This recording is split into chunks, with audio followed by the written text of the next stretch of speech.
Noam Ivri Adanani lives in Sderot, just over a kilometer from the border with Gaza. Next to his apartment building is an Iron Dome battery that shoots down the missiles from Gaza aimed at this small city. On October 7th, dozens of Hamas gunmen stormed into Sderot, shooting and killing more than 40 residents, including a group of senior citizens heading out for a trip. The gunmen also took over the local police station. Like his neighbors, Adanani was evacuated to a hotel on the Dead Sea a few days after the war with Hamas began. After he was released from 3 months of Army Reserve duty, Adanani and his wife decided it was time to come home. All this time since we left on the 5th day of the war, we said to ourselves, this is our home, this is where we want to stay.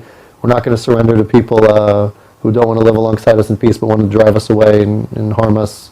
And this is the best way, is to continue living our lives defiantly but confidently. And Noam's Ethiopian-Israeli wife Ahuva has a large family who were all evacuated from Sderot after the October 7th Hamas attack.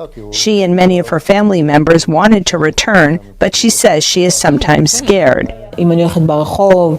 If I'm walking in the street, I turn around and think, what if that person is a terrorist? He could shoot me, murder me.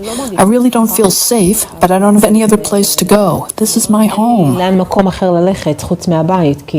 According to local officials, about 1/3 of Sderot's 35,000 residents have returned to their homes. Many of the others who were still living in hotels or rental apartments are families who want their children to finish up the school year in the temporary schools set up for the thousands of displaced children. My family still doesn't feel safe enough after seeing what happened here and knowing that I am outside in the October 7 attack, helping the injured and taking them out of the road to the hospital.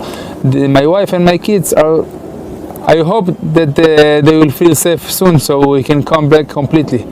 But some Sderot residents say they will never come back. Yigal Sal says he is traumatized by the gun battles that occurred between Hamas gunmen and Israeli soldiers outside his house. The confrontation killed 4 gunmen and 1 soldier. 4 months later, the gunmen's tattered clothes are still on the ground next to a wall riddled with bullet holes. I have no feeling of security to live in Sderot anymore. I am destroyed psychologically and I'm getting treatment.